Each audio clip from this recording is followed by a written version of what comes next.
आपण पाहत आहात जीसस इंडिया टीव्ही, चॅनल जे देवाकडून आहे, चॅनल जे स्वार्थ गाजवतं, चॅनल जे लोकांचे जीवन परिवर्तन करतं. पाहत रहा, लाईक करा, शेअर करा आणि सबस्क्राईब करा. या सेवा कार्याला अजून वाढवण्यासाठी तुम्ही हातभार लावू शकता व आम्हाला तुमची आर्थिक मदत करू शकता. ऑनलाईन पेमेंटसाठी खाली दिलेल्या QR कोडला स्कॅन करून आपलं दान देऊ शकता.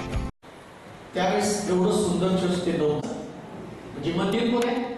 आम्ही मंदिर आहोत. मंदिर बिल्डिंग मध्ये आला, त्याची आहे ती बिल्डिंग आहे. आणि येशू आल्यावर ही बिल्डिंग स्वर्गामध्ये नेणार. जाणार कोण? ते मंदिर. कारण याच्यामध्ये राहतो कोण? तुझं शरीर हे जिवंत देवाचं मंदिर आहे. त्याच्यामध्ये कोण राहतो? तो तुमचा देव राहतो. प्रॉब्लेम काय माहिती का आमचा? आम्ही हे साफ ठेवतो, हे नाही साफ ठेवतो. आम्ही काय साफ ठेवतो? बिल्डिंग. पण सांगितलं कोणी तुम्हाला बिल्डिंग मध्ये देव आहे? तुम्ही ज्यावेळेस घरी जाता त्यावेळेस इथं काय देव आराम करतो का? झोपतो का? म्हणजे तो इथं नाही, मग तो कुठं आहे? आता तुम्हाला नाग आला नाही का? नाग आहे. आणि नागाच्या येशूच्या जन्माच्या वेळेस त्याचं एक नाव आहे. काय नाव आहे? इमॅन्युएल. म्हणजे काय हो? म्हणजे देव कुणाबरोबर आहे? मग तुम्हा बरोबर देव आहे तर जीवन अशुद्ध कसं काय? माझ्या बरोबर देव आहे, मला राग आहे. माझ्या बरोबर देव आहे, मला वाईट सवय आहे. तुम्ही मी आल्यानंतर तुम्ही सगळे जे आहेत ना ते तशी मी नाही. तुम्ही माझ्या समोर दाखवता ते तुम्ही नाही. म्हणजे मी आल्यावर तुमच्यामध्ये चेंजेस होतात. मग माझ्यापेक्षा भारी देव आहे, तो जर आमच्या बरोबर आहे तर किती चेंजेस होतात. आज जे ऐकणार आहोत, या एल्कानाला दोन पत्न्या हे दोन प्रकारचे लोक आहेत. चर्च मध्ये दोन व्यक्तिमत्व, एक हन्ना आणि दुसरी पनिन्ना. ऐका बघा, चर्च मध्ये जसं त्या दोन्ही स्त्रिया चर्च मध्ये आला, तो तिचा पती दोन्ही पत्न्यांना हन्नेला आणि पनिन्नेला देवाच्या मंदिरात. परंतु त्यातली एक स्त्री जी पनिन्ना, या पनिन्नाची जीवनामध्ये देवाला तिला लेकरं दिलेली आहे, लेकरांचा आशीर्वाद आहे, सगळी कमतरता काढून टाकलेली. पण हन्ना नावाची एक स्त्री, आणि या स्त्रीच्या बाबतीमध्ये ती स्त्री वाज आहे, तिच्याकडे कमतरता आहे आणि दोन्ही पण मंदिरामध्ये. परंतु मुख्य भाग ज्या लोक 136 वर्षांची ही मंडळी आहे आणि हे पण सातत्यानं मंदिरामध्ये जाणारे लोक आहेत. हे मंदिर नेमकं कशासाठी आहे? या मंदिरामध्ये आल्यानंतर काय घडलं जातं, या सगळ्या गोष्टी आम्हाला समजून घेणं फार गरजेचं आहे. कोणी व्यक्ती चर्च मध्ये आला तो स्वर्गात जाईल ही तुमची चुकीची कल्पना आहे. असं बायबलमध्ये कुठंच लिहिलं नाही दर रविवारी चर्चला येणारे लोक स्वर्गामध्ये जातील. पण असं मात्र मी तुम्हाला देवाच्या वचनातून दाखवेल, दर रविवारी चर्चला येणाऱ्या लोकांमध्येच भूत असतात. कुबडी स्त्री देवाच्या मंदिरामध्ये आली आणि असं दिलं ती नित्य मंदिरामध्ये होती आणि येशू आला आणि त्यानं तिच्यामधला दुरात्मा, विकाराचा आत्मा काढला. म्हणजे तिच्यात कोण होता? विकाराचा आत्मा. म्हणजे कोणता आत्मा? सैतानाचा आत्मा का नाही? मग तुम्हाला चर्च मध्ये घेऊन कोण येतं? तो कोण साहेब तुम्हाला स्वर्गामध्ये? सैतान तुम्हाला चर्च मध्ये जाऊ नका असं कधीच म्हणत. ते काढून टाका. बघा बरेच लोक नाही चर्चला जात होतो पण सैतानानं अडवलं, सैतानानं नाही. तुमचं दिल त्याच्यावर काढू नका. तुम्हाला त्याला वाटतं तुम्ही जावं चर्च मध्ये, देवाचं वचन ऐकावं, पण बदलू नये का? कारण तुमचा न्याय वचनाच्या द्वारेच होणार आहे. हे वचनच तुमचा न्याय. किती ऐकलं, किती ग्रहण केलं, किती परिवर्तन स्वतःमध्ये केलं, हे फार सोपं आहे. बरं, मी जास्तीत जास्त लोक पाहिले पण ते प्रामाणिक पापी आहेत. प्रामाणिक पापी म्हणजे काय माहिती का? काही आणखी मला फोन करतात, पण साहेब तुम्ही प्रार्थना करा माझी मिस्त्री सुटेल, तुम्ही प्रार्थना करा माझी शिव्या देण्याची सवय सुटेल. मग एका दारुड्याने मला फोन केला. तो म्हणाला मी खूप पिलोय आणि तो बडबड करायला आणि मला तुम्ही प्रार्थना करायची दारू सोडायची. मी म्हटलं काय दारूची बाटली मी तुझ्या घरी मिळत होतो ना, मी म्हणून सांगायला की आता मी सोड. हे प्रामाणिक पापी जो आहे ना, हा पापी याला काही सोडायचं नसतं, तो दुसऱ्याला कुणाला तरी मध्यस्थ करून हे करत असतो. पण मी मला सांगू का, याकोबाच्या विधीवरती प्रभू येशू ख्रिस्त शंभरुणी स्त्रीशी बोलतो ना, तिचं पाप दिसल्यावर घागर तिथं टाकली आणि परिवर्तन करून पुन्हा नवऱ्याकडे गेली नाही, तर शंभरुणात जाऊन अख्खा शंभरुण तिने ख्रिस्ताकडे आणला. याला परिवर्तन म्हटलं. हे परिवर्तन आहे.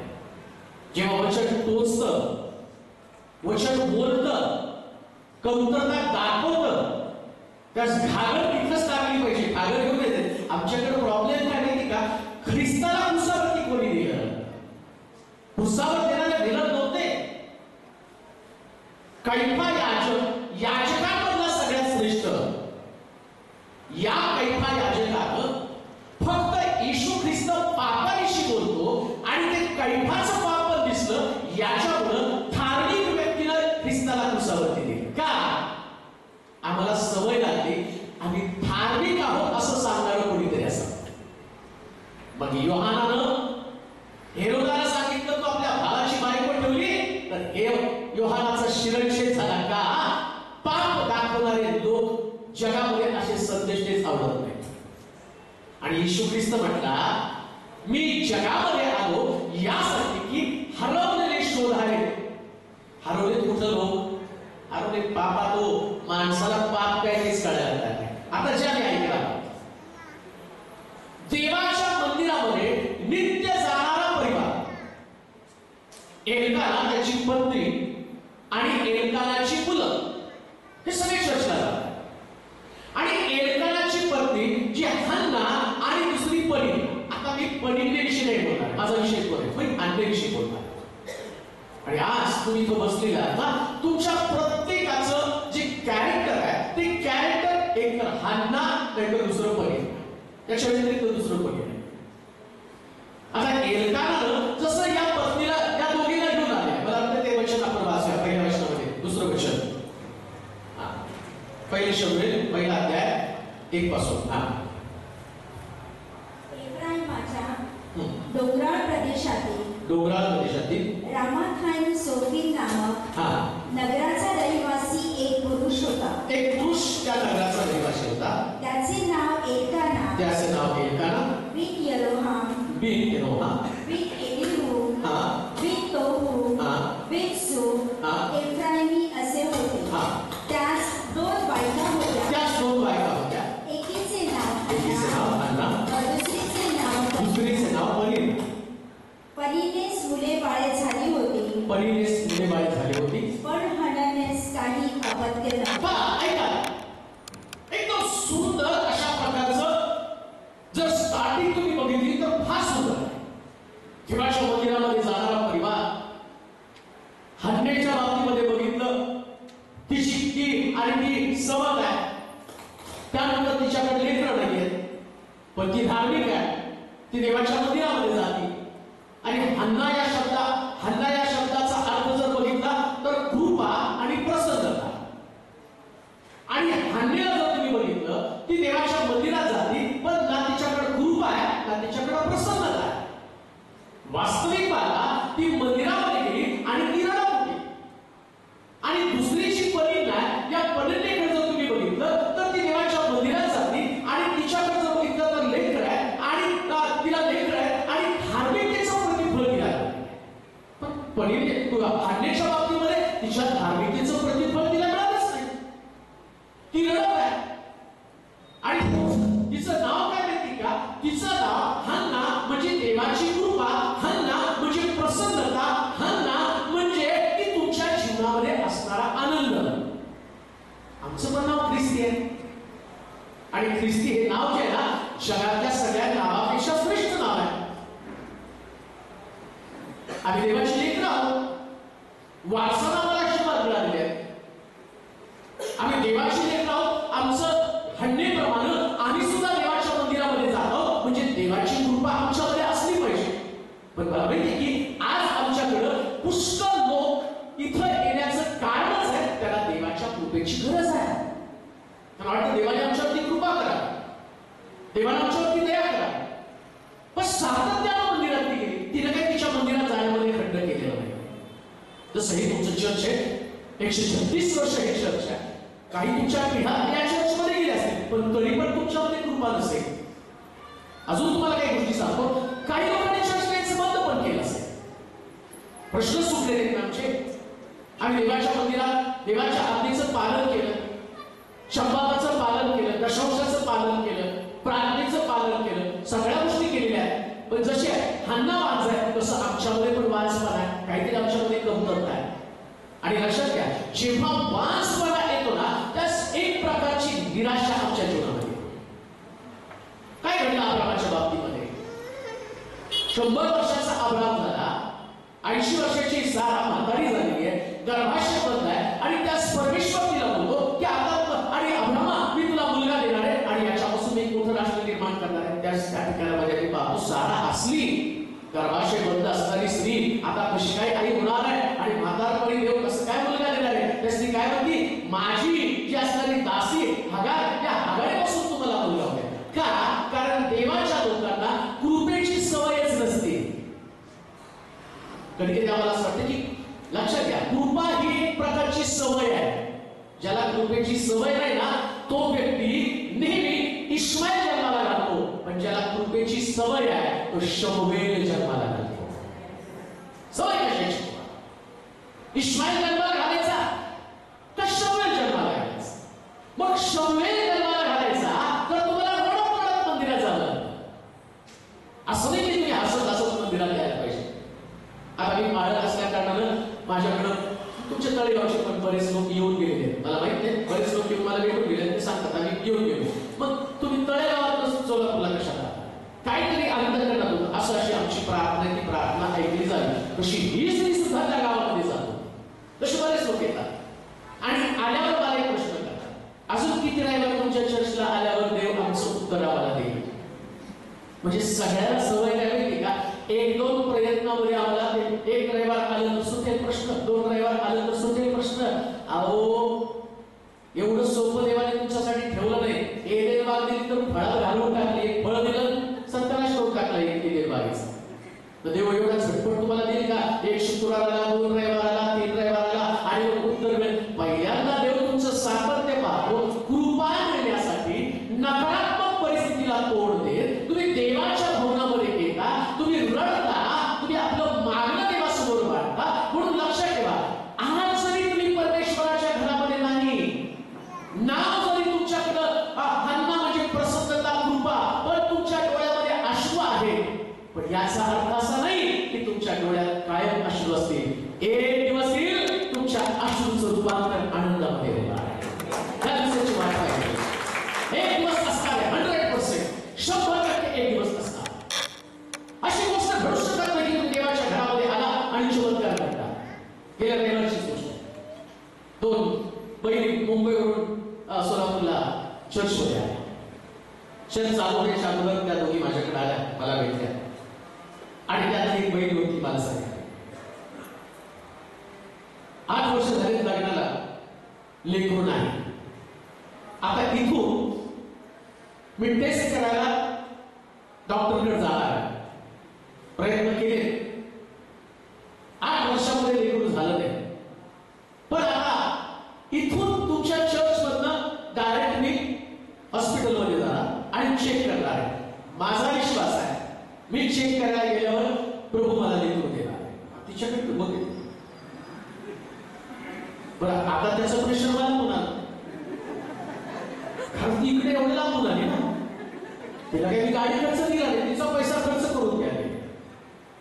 मग माझं काम प्रेयर करणं, बाकीचं काम देऊ करा. आणि मग प्रार्थना केली, चर्चचा बर्थडे होता, त्याच्यामध्ये सगळं विसरून गेलो. आणि आज तुमच्या तळेगावला येत आहे का मेसेज पडला. जी बहीण चर्चमध्ये आली जिला 8 वर्ष लेकरून होतं, जे माझ्या स्टेटस ज्यांच्याकडे माझा व्हॉट्सअप नंबर आहे त्यांनी बघितलं असेल माझं स्टेटस.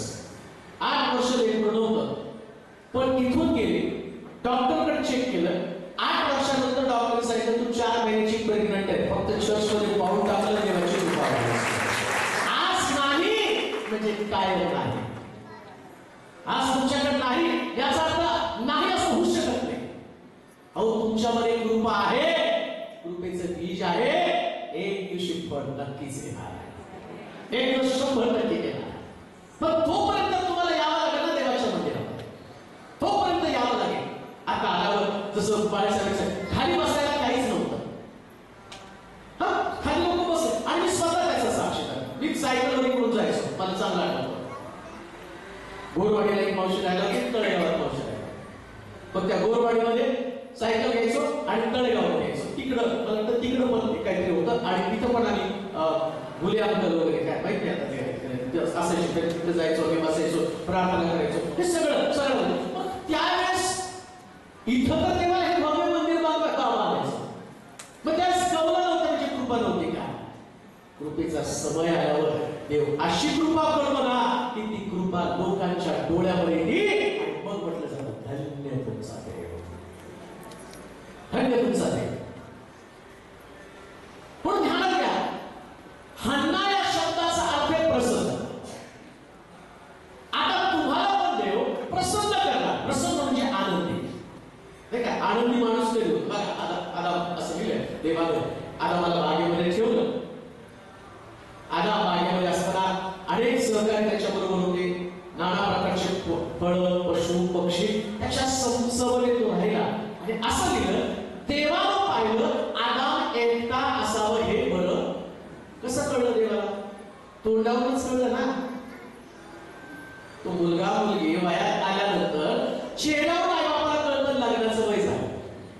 चेहऱ्यावर कळतं ना, दुःखी आहे तो, दुःखी चेहऱ्यावर कळतं की आता त्याचं लग्न करायला पाहिजे. आणि जो मुलगा बेफाम असतो, म्हणजे येतो घरात हसत खेळत बसतो, खातो पितो, उड्या मारते, त्याच्या आईबाप त्याच्या लग्नाचा आणि त्या मुलीच्या लग्नाचा विचार कधीच करते, कारण हा आनंदी आहे. पण चेहरा सुकला की कळतं की याचं लग्न करायला पाहिजे. म्हणजे याला प्रसन्नता कशी येणार आहे देवाला माहिती. तो फुलांमध्ये, फळांमध्ये आणि पाखरांमध्ये. तसं असताना जर माणसं फुलां, फळांमध्ये, पाखरांमध्ये असते ना, तर काश्मीर मधले लोक कधीच लग्न केलं नसतं.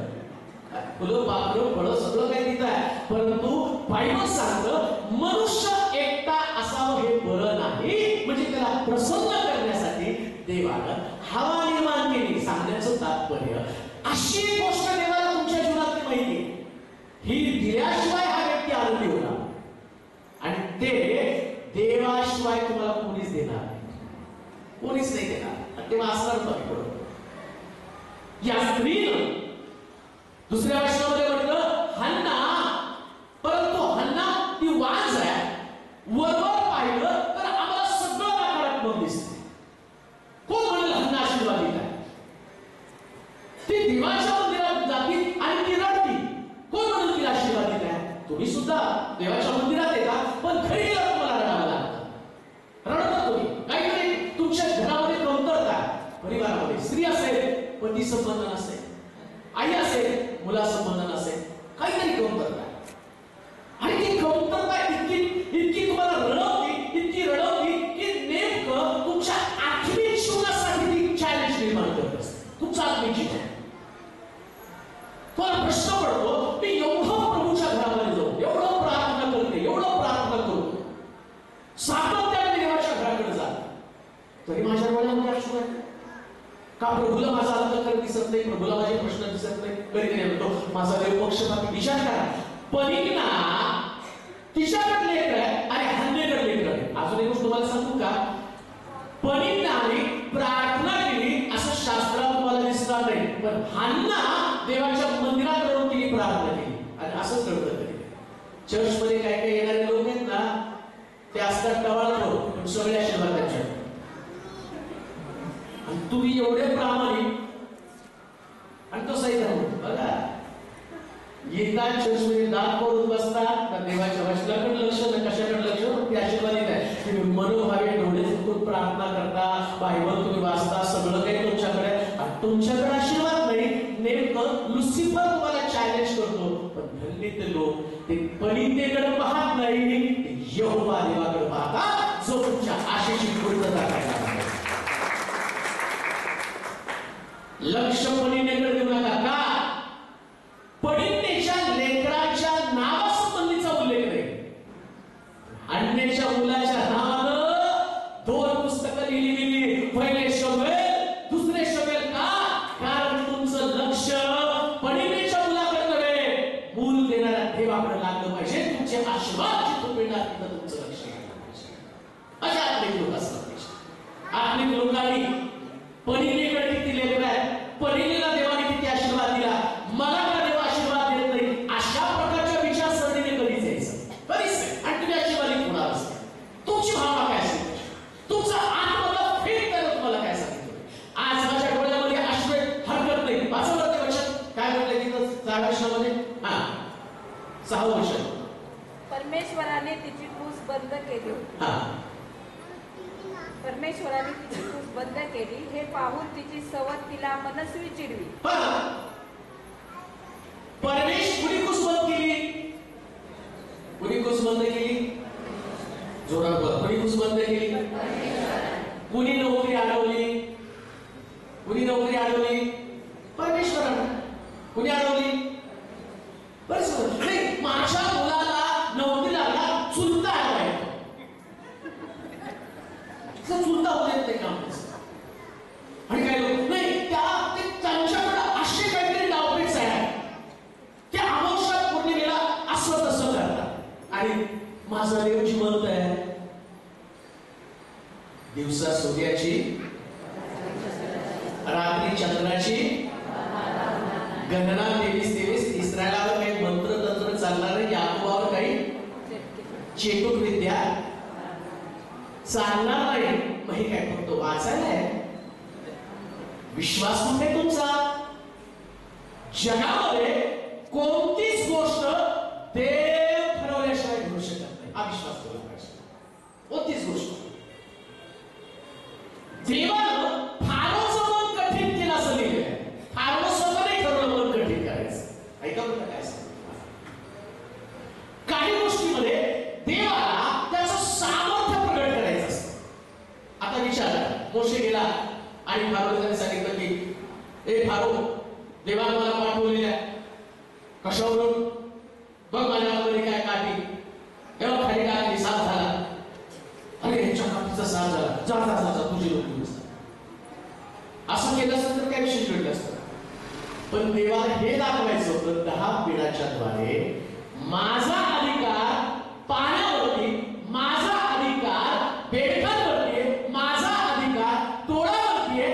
मी ठरवलं तर एवढ्या पिढ्या पाठवून एवढंच नव्हे, तांबडा समुद्र दुहावून सुद्धा माझ्या लोकांना मी पलीकडे नेऊ शकतो आणि फारोचे नदीकडे समुद्राच्या खोल तळाशी बुडवू शकतो.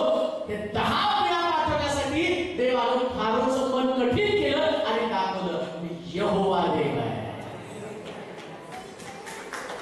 लक्षात घ्या, काही वेळेस काही मोठे चमत्कार घडण्याच्या अगोदर देव तुम्हाला खूप करायला होतो. मोठे चमत्कार घडवण्यासाठी बरं काय, सर्दी, खोकला, थंडी, ताप 35% पास. काही लोक सांगतात नाही का, पास होण्यासाठी कमीत कमी प्रार्थना करा. पूर्व एकदम म्हणताय, मग येतं तिथं आपण प्रार्थना करतो, ग्रेस पास वरच्या वर्गात ढकलला. असलं काय घाणेरडं जीवन जगायचं. दावीद म्हणतो त्याला धुळीत काढून मला राजगादीवरती बसवलं, हे जीवन आहे. आणि याला स्ट्रगल करावा लागला, याला संघर्ष करावा लागला.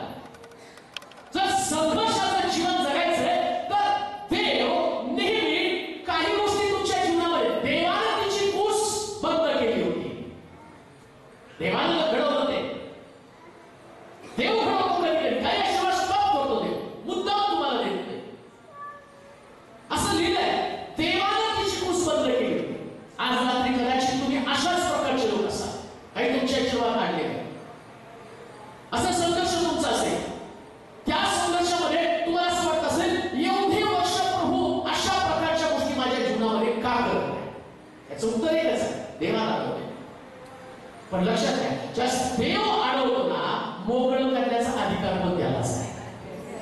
माणसाकडे बघत असतो.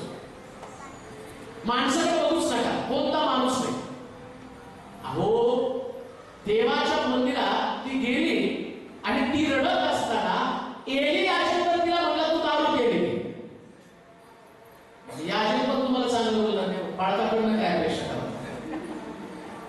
आणि आमचं सगळं केली तसं नाही का, पाळक असे म्हणले, पाळक मला दारू केली म्हटले. अहो पण तिने मेंबरशिप सोडली नाही हो. तिला काय म्हटलं तो हल्लीला काय म्हटलं तो, बाई तू आमच्याकडे म्हणून ते पाळला त्याच्या डोक्यात नाही दगड घातला तर नाही का. मला बोलायचं डेली कसं, महिला मंडळात मी किती पावरफुल आहे तुम्हाला वाटतंय का. अहो ते मेंबरशिप सोडून पण गेले नाही, आमच्याकडे भुसभुस झाले की झालं. ते असंच म्हणले ते तसंच म्हणले. म्हणून देवाला दोनच ठिकाण ठेवले, एक स्वर्ग आणि नरक. धुसफूस झालं की तिकडे डायरेक्ट जाणार. दुसरं चर्च नाही, असं नाही. दुसरं देवाला अजून मी 2-4 स्वर्ग आहे, त्या स्वर्गात नाही पटलं की तिकडे आहो तुम्ही त्या स्वर्गाचा सरकार शोध ठेवला. स्वर्ग नाही तर 2 जागा, एक तर स्वर्ग नाही तर इकडं. हन्ना परमेश्वराच्या मंदिरात गेली आणि देवाने तिची कुसबंद केली. ऐका, असं समजू नका तुम्ही सातत्याने देवाच्या मंदिरात गेला म्हणजे तुमचे सगळे प्रश्न सुटतात. कोण सांगितलं तुम्हाला? तो देव आहे. एखाद्याला दिवशी वाटते, एखाद्याला दिवशी वाटत नाही. आता विचार करा, देवाने ठरवलं नाही, सगळ्यालाच कार देतो, सगळ्यालाच बंगले देतो आणि सगळ्याच्याच खात्यावरती पैसे ठेवतो. चर्च रिकामा कशाला तुम्ही चर्चले? मला मोठा टीव्ही हा लावला, याच्यापेक्षा मोठा टीव्ही घरात लावते. आणि ते काय म्हणते, आम्ही ऑनलाईन बघतो. ते एवढे बाळक तुम्हाला, आम्ही चर्चला जात नाही. आता आमचं बाळक बरोबर संदेश देत नाही. तुम्हाला ओळखतो नाही तुमचा देव मुद्दामून काहीतरी कमतरता ठेवतो का? रडत रडत देवाच्या घराकडे तुम्ही मुद्दाम. तो देव आहे, त्याला कोणी चॅलेंज करू शकत नाही. आणि अजून एक गोष्ट तुम्हाला सांगतो. आता हन्ना परमेश्वराच्या मंदिरामध्ये आली आणि असं लिहिलं की तिची सवत तिचा उपहास करी, म्हणजे तिची चेष्टा करी. अजून एक गोष्ट तुम्हाला सांगतो. मंदिरामध्ये सगळे लोक तुमचं कौतुक करणारे असणारच नाहीये.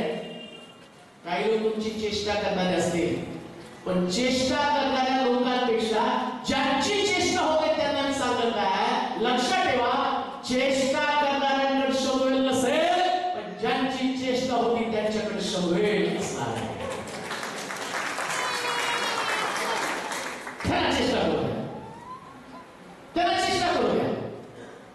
प्रश्न तो आहे, तुम्हाला चेष्टा करायची का कोण तुमची चेष्टा करतं, उपहास करतं आणि त्या उपहासामध्ये तुम्ही कुठल्याही प्रकारची प्रतिक्रिया नोंदवत नाही. हन्ना आपल्या सवतीला काही बोलत नव्हती. असं ध्यानात घ्या, चर्च एक असं ठिकाण आहे, त्या ठिकाणामध्ये तुम्हाला 2 कॅटेगरीचे लोक सापडतात. एक ज्यांचा उपहास होतो आणि जे उपहास करतात. अजून एक गोष्ट मला सांग, फार महत्वाची गोष्ट लक्षात घ्या. तुमच्या ब्रेनमध्ये, मेंदूमध्ये पक्क ठेवा. ज्यांच्या संबंधात, ऐका बघा, देव त्या लोकांवरती कृपा करतो जे लोक इतिहास निर्माण करणार आहेत.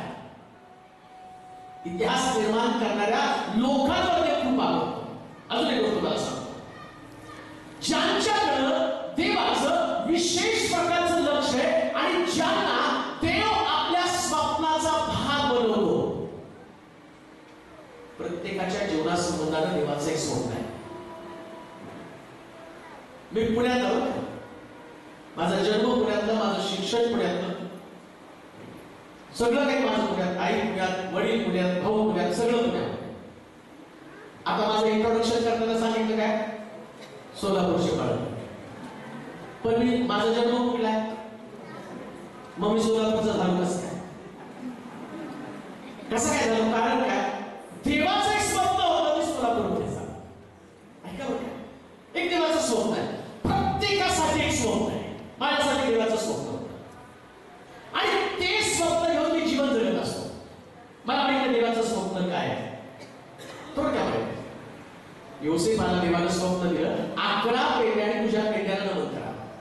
11 तारे सूर्य चंद्र याने तुम्हाला नमन करा. ऐका, योसेफाच्या भावांनी योसेफाचा द्वेष केला. का द्वेष केला? स्वप्न कुणाकडे होतं, मग उपवास कुणाचा झाला. मग योसेफाच्या भावांनी का त्याचा उपवास केला? कारण त्यांच्याकडे स्वप्न, ज्यांच्याकडे स्वप्न आहे त्यांचाच उपवास होतो. माझ्याकडे स्वप्न आहे तर माझी टिंगल होणार आहे. लक्षात घ्या, टिंगल करणारे लोक, मंदिरामध्ये येणारे लोक दोन प्रकारचे लोक. काही लोक तिथं आल्यावर आपण यांच्यासारखं वर्णन नाही हो, आपलं एकदम रोकटोक आहे, आपण जास्त काही प्रार्थना करत नाही. हे बघा प्रार्थना, हे बघा ते, हे बघा हे बघा ते नुसते बघे आहे. दुर्बीण लावून बसलेले असते. त्याने कशी प्रार्थना केली, तो कसा बायबल